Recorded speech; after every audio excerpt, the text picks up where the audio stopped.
You're checking my credit cards again, aren't you? Melissa froze with my wallet in her hands. For just a second, I saw something I'd never seen before. Not embarrassment, not guilt. Calculation. My name's Blake. I'm 36 and I catch people who steal money electronically. Melissa had been doing this routine for almost a month now. Going through my wallet while I showered, checking bank statements when she thought I wasn't looking. After 11 years working cybersecurity at Phoenix Security Solutions, I know suspicious behavior when I see it. She looked up with that smile she always used when caught, just looking for the hardware store receipt. You know how I get about expenses. I knew exactly how she got about expenses. We lived in Austin in a condo we could barely afford because Melissa had to keep up with her friend Sarah's lifestyle. The same Sarah who posted vacation photos from Europe while we saved for camping trips. If you enjoy stories about betrayal and how the truth always comes out, hit that like button and subscribe right now. Every day brings new stories, each one more shocking than the last. Hardware receipts are in the desk drawer, I said. Same place they've always been. She put my wallet back, but the angle was wrong. Small detail, but in cybersecurity, small details matter. I'd been investigating financial fraud for years. Corporate theft, identity fraud, employee scams. The patterns were always the same. Someone gets access they shouldn't have. They start small, test the waters, then get bolder. Melissa headed upstairs. I'm calling my sister about Thanksgiving. I watched her go, then checked my wallet. Everything looked normal, but normal doesn't mean safe. She'd been handling my cards, studying them, memorizing numbers and security codes. Financial fraud always starts with opportunity. Someone leaves their information exposed or trusts the wrong person. I'd seen marriages destroyed by this more times than I could count. I went to my office and opened the fraud monitoring software I used for client demos. If someone was planning to access my accounts without permission, they were about to learn a hard lesson. That evening, I set up something special. A bait card connected to an account with exactly $60,000. The same monitoring systems I used to catch corporate thieves would track every transaction. GPS locations, merchant details, timestamps, everything needed to build a solid case. I placed the card exactly where my regular debit card usually sat. 4 days later, it was gone. I met Melissa 6 years ago at a tech conference downtown. She was finishing her business degree, working part-time at a luxury watch store. Smart, ambitious, and fascinated by financial security. My work captivated her. "You're like a detective," she'd said on our second date, "but for money crimes." Back then, her curiosity seemed genuine. She asked detailed questions about payment systems, fraud detection, transaction monitoring. I explained how it all worked, showed her case studies, even demonstrated some tracking software. Looking back, I was training my future adversary. We married 4 years later. Small ceremony, reasonable budget. Melissa had wanted something bigger, but my Phoenix security salary couldn't support the kind of wedding Sarah had thrown. Sarah married a crypto entrepreneur, lived in a house overlooking the lake, drove a car worth more than I made in a year. The comparison started subtly. Comments about Sarah's vacations, her designer bags, the restaurants she frequented. Melissa never complained directly, but the message was clear. We weren't keeping up. I took freelance work to boost our income. Late nights helping startups with security systems. The extra money helped, but couldn't bridge the gap between our life and Sarah's. Melissa started working more hours at the watch store, but somehow her paychecks got smaller. When I asked, she said the manager cut commissions. Made sense. Luxury retail was struggling. The warning signs had been there for weeks. Questions about my travel schedule, my work meetings.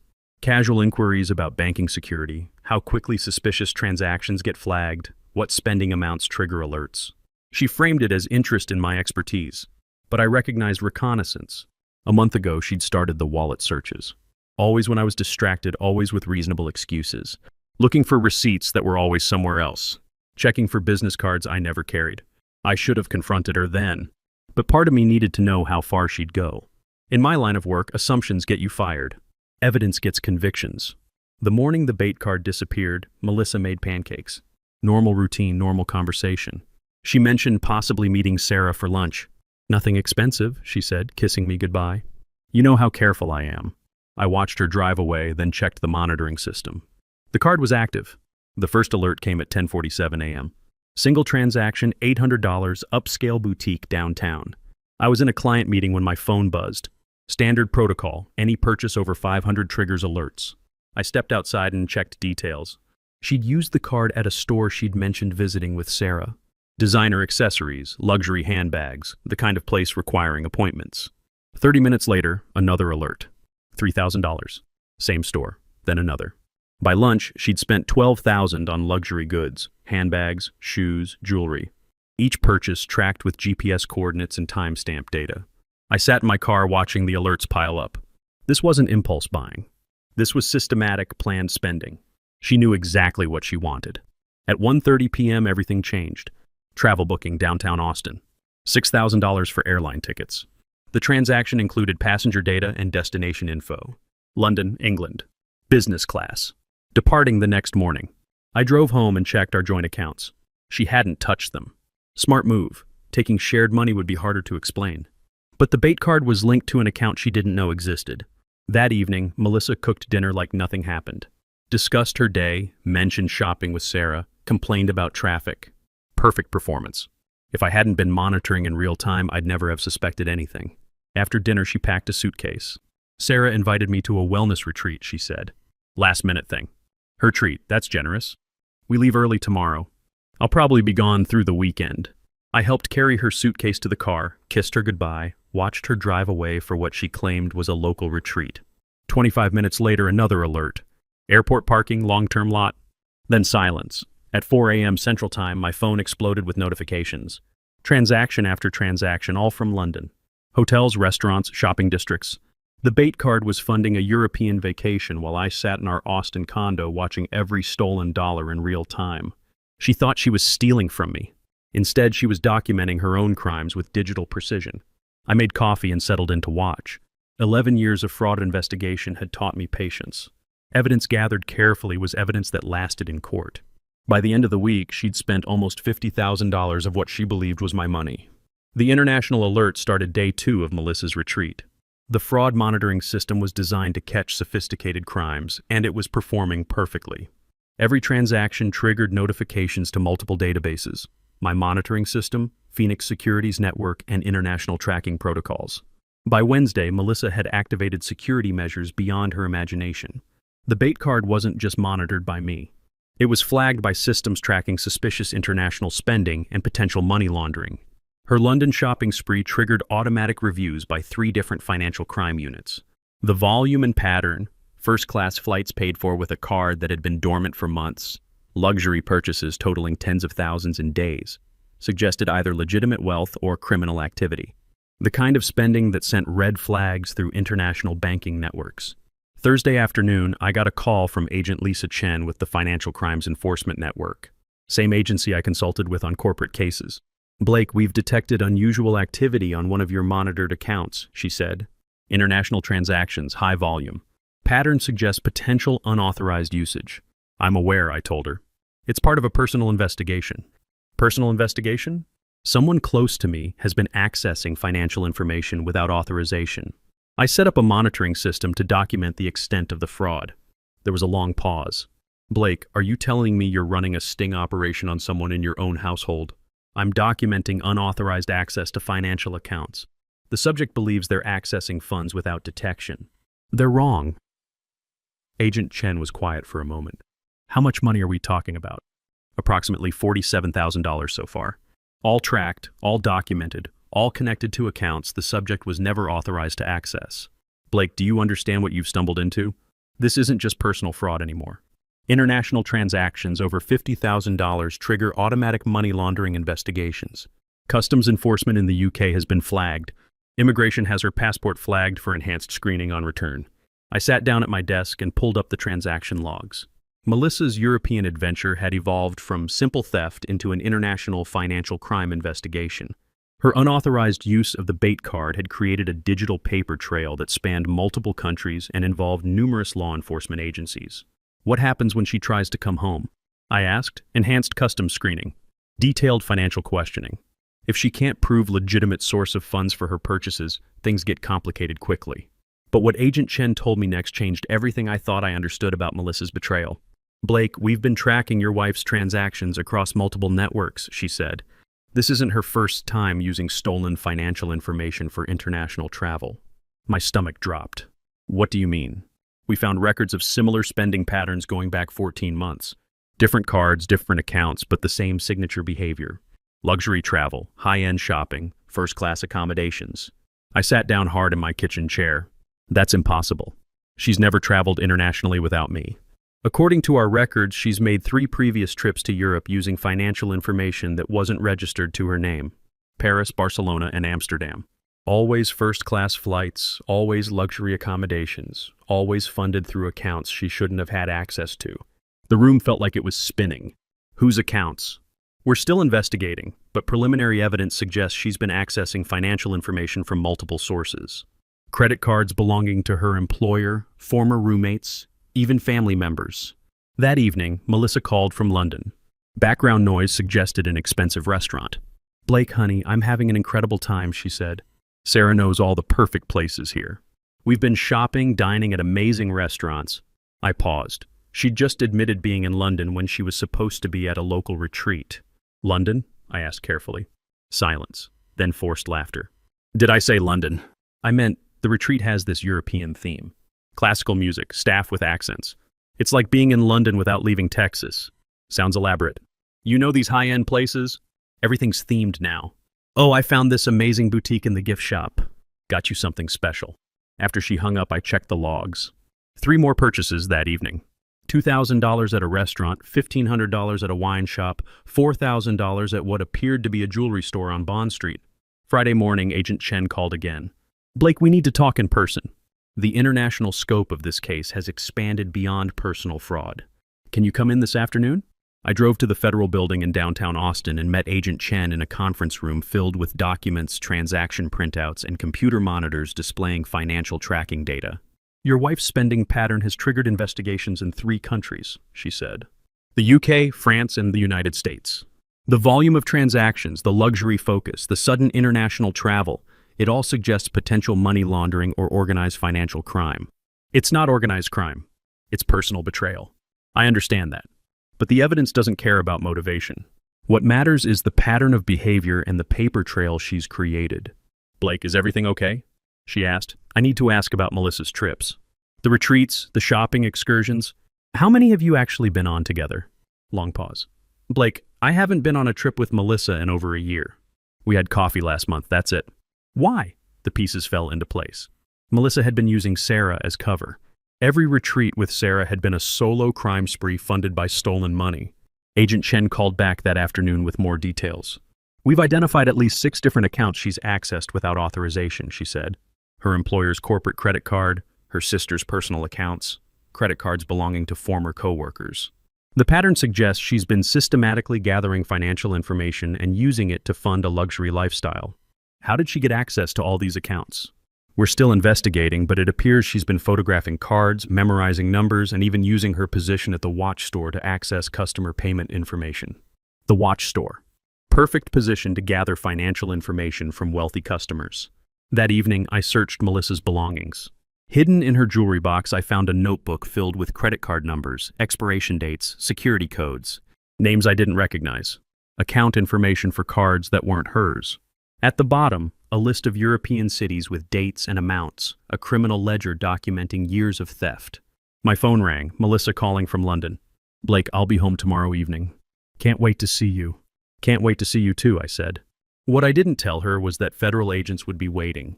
Sunday morning, Agent Chen called with final coordination details. Melissa's flight was scheduled to land at Austin Bergstrom at 7:30 p.m. Customs and Border Protection had been briefed on the investigation. Immigration officials were prepared for enhanced screening procedures. When she lands, she'll go through normal passport control first, Agent Chen explained. Then she'll be directed to secondary inspection for routine customs screening. That's when we'll begin questioning about the source of funds for her purchases. What happens if she tries to claim I authorized the spending? We'll verify that story with you directly. But Blake, the evidence we've gathered suggests this goes far beyond unauthorized use of your accounts. She's been running a sophisticated financial fraud operation for over a year. I spent the day preparing for Melissa's return.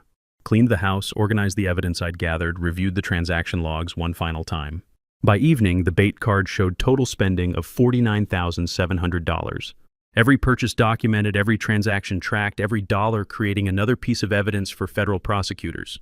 At 7:15, I received a text from Melissa. "Just landed. Can't wait to show you everything." 20 minutes later, my phone rang. "Agent Chen, she's in secondary inspection now. Customs found over $35,000 worth of luxury goods in her luggage. Designer handbags, jewelry, expensive clothing. When asked about the source of funds, she claimed her husband had given her permission to use his credit card for the trip. And you told them? We're verifying her story now. Are you prepared to make a statement regarding authorization for these purchases? I looked at the transaction logs on my computer screen. $49,700 in unauthorized charges. Years of stolen financial information. A notebook full of credit card numbers belonging to other people. I never authorized any spending. She accessed financial information without permission and used it to fund international travel and luxury purchases. That's what we expected. Blake, you should know that she's also carrying a second set of credit cards, names and account numbers that don't match any cards registered to your household. The stolen card information from her notebook. Even on her return flight, Melissa had been carrying evidence of her crimes. At 8:45, Agent Chen called again. She's been arrested on charges of credit card fraud, identity theft, and international money laundering. The evidence from your monitoring system, combined with the stolen card she was carrying, gives us a solid federal case. What happens now? Federal custody, held pending arraignment. Given the international scope and sophisticated methods, she's looking at significant prison time. At 9:30, I received a call from a number I didn't recognize. Blake, this is Melissa. I'm allowed one phone call. There's been a terrible misunderstanding. Can you come to the airport and clear this up? What kind of misunderstanding? They think I stole money for the trip. I told them you gave me permission to use your card. Just tell them it was authorized and we can go home. I looked at the transaction logs on my computer screen. $49,700 in unauthorized charges. Years of stolen financial information. A notebook full of credit card numbers belonging to other people. Melissa, I never gave you permission to use any of my accounts. Silence on the line. Blake, please, I can explain everything. I'm sure you can. Save the explanation for your lawyer. I hung up and turned off my phone. The house felt quiet for the first time in years. The arraignment was scheduled for Tuesday morning at the federal courthouse in downtown Austin. I sat in the gallery as Melissa was brought in, wearing an orange jumpsuit, her hands cuffed behind her back.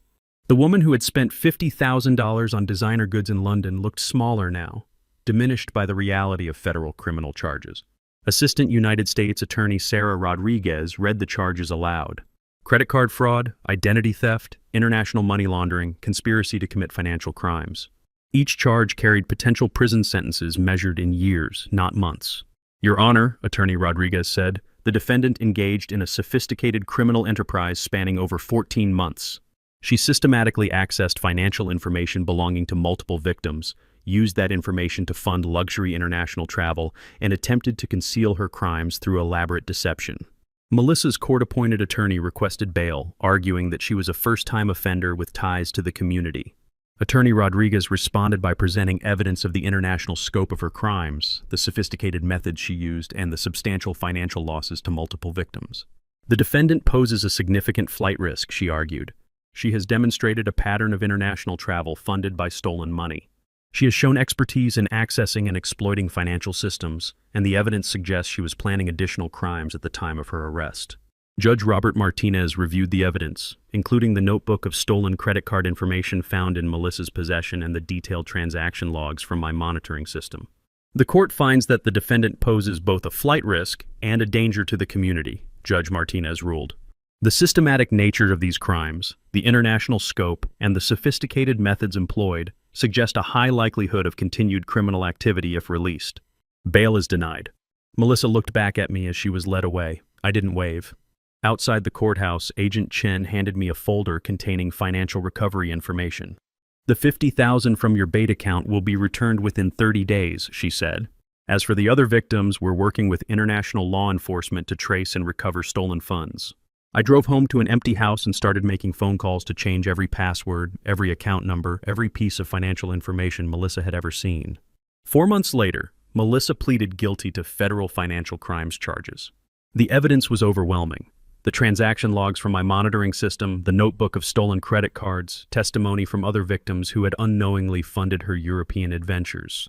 She received a sentence of 96 months in federal prison, followed by 36 months of supervised release. Restitution was set at over $350,000, representing the total amount stolen from all victims over 14 months of criminal activity. The jewelry store where she worked was also investigated. Owner Michael Santos discovered that Melissa had been systematically photographing customer credit cards during transactions, using her position to gather financial information from wealthy clients. 4 additional victims came forward, all customers who had shopped at the store and later discovered unauthorized charges on their accounts. Sarah called me after the sentencing hearing. Blake, I had no idea what she was doing. All those times she said we were traveling together. She was lying to both of us. I know, you weren't the only one she deceived. Is there anything I can do? Just remember that some people aren't who they pretend to be. I moved out of the Austin house 8 months later. Too many memories, too many reminders of the life I'd built with someone who had been lying from the beginning. I took a new position with a cybersecurity firm in Austin specializing in financial fraud prevention. The irony wasn't lost on me. The skills that made me good at catching corporate thieves were essential for documenting my wife's crimes. The bait card meant to catch a suspicious spouse exposed an international criminal operation. Sometimes the person closest to you is the one you know least. 6 years together, and I'd been living with a stranger who saw me as just another source of money. But her greed became her downfall. She got so comfortable with crime that she made one fatal mistake. She tried to steal from someone who catches thieves for a living. The cybersecurity expert became the victim, but more importantly, became the one who brought the criminal to justice. If you enjoyed this story about betrayal and how expertise can expose the truth, please like this video and let me know your thoughts in the comments. If you haven't subscribed, hit that subscribe button and notification bell for more stories like this. Thanks for watching. See you next time.